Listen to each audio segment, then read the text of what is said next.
Hey friends, no way did I think I'd be making this particular video, a review of the Yamaha TW200, even just a couple weeks ago. I'd planned on riding my XT225 with friends down in the Daniel Boone National Forest in Kentucky this past weekend, but as you know if you watched my last video, my 225 is down and out for the moment, and I'm waiting on some parts. Well, it was my friend Roger to the rescue with an offer to let me ride his TW200 this past weekend instead while he rode his DR650. So I put a couple hundred miles on the T-Dub over the course of 2 days, and I definitely left with some distinct impressions. First, a little background on the TW200. Yamaha first marketed the TW, or the Trailway as it was called back then, in 1987. Then, in 2001, they made a few changes, including replacing the front drum brake with a disc and removing the kickstarter. Roger's bike here is a 2010 model, but other than graphics, it's pretty much the same as what you'll find brand new on a Yamaha showroom floor right now in 2021. Of course, the most obvious feature of the T-Dub, and the one that makes this dual sport so unique, are the large balloon tires. In US measurements, the front tire is approximately 5 by 18 inches, while the rear comes in at just over 7 inches wide by 14 inches. Those are some pretty hefty tires. The other key features often referred to are the friendly, manageable 196cc engine, the low 31.1-inch seat height, and just the overall friendly nature of the bike, which is ideal for beginners. I'm guessing if you're watching this video, you're already somewhat familiar with those qualities, so I'm going to jump straight to my impressions. First off, how is the fit and feel? I'm a short rider at 5'5" with a 28-inch inseam. You can see that I can touch the ground comfortably, but I'm not quite able to flat foot with both feet. With just a 31.1-inch seat height, you'd think I could, most riders can, but because the seat is a little wider than a typical dual sport, it forces your legs out a bit when you're at a stop.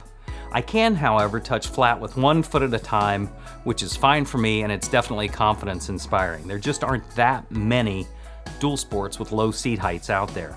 With full gear and a hydration pack on, I probably weigh around 175 pounds, and the suspension supports my weight just fine, as you can see. In the parking lot, I thought the forks felt a little soft and the rear shock felt a bit stiff, but when riding, it all seemed pretty balanced. Our 2-day ride covered lots of terrain, from winding roads to gravel to rocky, muddy off-road trails. At first, my instinct was to ride the T-Dub the way I'd ride any other dual sport, trying to stay smooth and to flow on the roads and trails, but being aggressive with the throttle and clutch where I felt it was necessary. I really wanted to see the bike's capabilities and how its performance would stack up to my Yamaha XT225. The T-Dub has a rather flat, torquey power band that pulls smoothly from down low all the way to redline, which makes it really easy to ride, whether you're a rank beginner or a more experienced rider taking on challenging trails. The engine also did surprisingly well on the road with stock gearing. First gear's geared really low, but top gear would take me all the way up to an indicated 60 miles an hour, though you're really pushing the bike to get there. It's probably happiest with a top speed of around 45 to 50 miles an hour on the road. As for handling, the wide tires didn't do anything weird or unmanageable, but I have to admit it took a while for me to build trust in them on the pavement. I guess I'd say the steering felt just a little slow in the turns. Most riders will probably think it just feels like another motorcycle on the road, but it does lack that flickable feeling of a really nimble bike in the S-turns. But really, this bike craves the dirt. That's what it was made for. We hit the gravel next, and here's where the bike's unique capabilities really start to shine. The fat tires stay on top of even deep gravel, which inspires confidence immediately. When smaller rain ruts would pop up on the road, they could almost be ignored as the T-Dub would glide right over them. The bike had no problem keeping up with the larger dual sports on the gravel, and even pushing it a bit, the T-Dub never got out of shape. As the gravel roads turned to off-road, I found myself facing another little learning curve on the T-Dub. I wasn't sure how it was going to handle rocky creek beds and hills due to the somewhat limited suspension travel. There's 6.3 inches of travel up front and 5.9 in the rear, which is considered on the low end for an off-road capable bike, and the suspension components are admittedly and understandably on the low budget end of the spectrum. The good news is that the suspension felt compliant and never bottomed harshly, which somewhat amazed me. It took a while to realize that the fat tires also contribute to the bike's suspension, and that, I think, is what helps keep that final bit of travel from doing anything harsh. The tires are actively helping to temper the terrain also.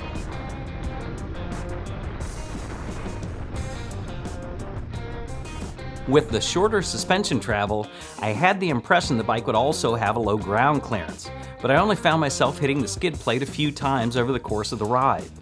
It turns out there's over 10 inches of ground clearance, which is really quite good. If you do hit bottom, there's a skid plate that Roger, the bike's owner, calls the pie tin because it's so thin.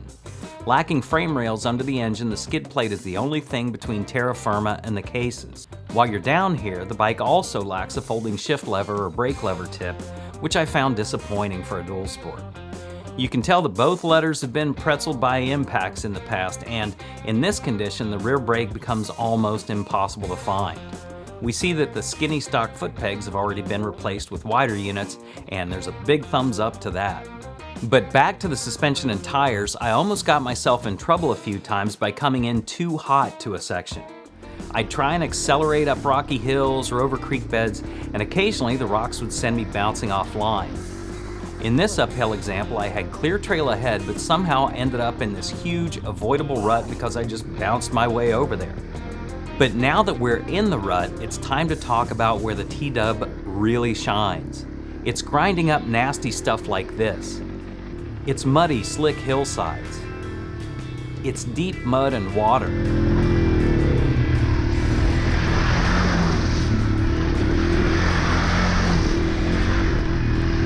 The places that you have to concentrate on technique on most bikes are the places where the T-Dub just wants to rock and roll.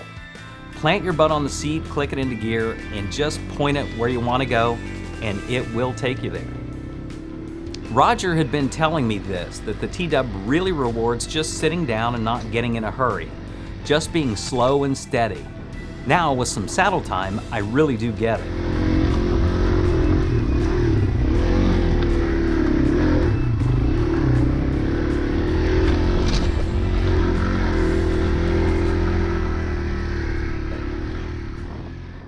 It wasn't a problem for me to stand up on the pegs for short stints over rough terrain, but I found the bike way more comfortable when riding seated.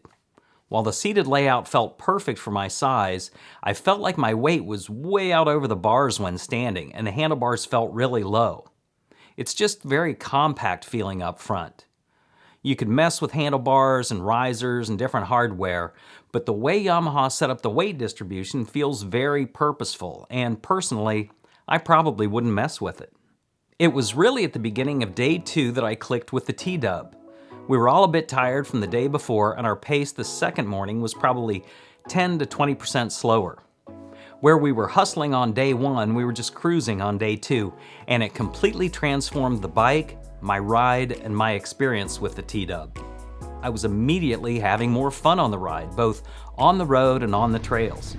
Instead of pushing the little bike to keep up, I was able to enjoy its calm nature. I was able to take in the scenery now, fully trusting the bike in all respects and not just focused on the narrow strip of road or trail right in front of me. Don't get me wrong, I like to go fast sometimes, and I like to ride a bit aggressively on sections, but the T-Dub doesn't really reward aggressiveness. Yes, you can push the pace with it, but that's really missing the point. The T-Dub is the perfect bike for the beginner or the individualist that just rides at their own pace, and it can make you feel like a hero the way it conquers rough terrain. It would be super fun to have a stable full of TWs that I could ride with my friends. I think that would be the ideal setup. There are a number of great TW200 YouTube channels which you can easily find by search, but I think no one captures the spirit of the motorcycle and the way it was intended to be ridden better than T-Dub's kid. He has countless solo adventures on the motorcycle, packing it up for primitive camping, and he has absolutely beautiful cinematography on his channel, so please do visit T-Dub's kid to find out more about the TW200 if you get a chance. So I've shared a lot of impressions that I got from riding the TW200 over the course of 2 days. But really, to sum it all up, I can just share this clip that I recorded with Roger at the end of the ride. Roger was squatting down, so he'd be on my level. But a huge thank you to Roger for letting me ride his TW200 for a couple of days. Roger, what advice would you give to somebody that's looking at a T-Dub? Buy it. Buy, if the price is even close, buy one. What's your favorite thing about it? They are so controllable. You just always feel like it wants to stay up and it wants to move slowly but steady. Yeah, it's a great bike. What he said. I hope you've enjoyed this video. I've heard it said that the TW200 is the perfect first bike and it's the perfect last bike, meaning it's great for beginners and it's great for those people that have gone past all the performance motorcycles, the concern with going fast, and they're ready to just take their time, conquer new trails, and enjoy the ride. Hey, thank you so much for watching this video. If you enjoyed it, please do give it a like, and I hope you'll consider subscribing for future riding and wrenching videos. Ride safe.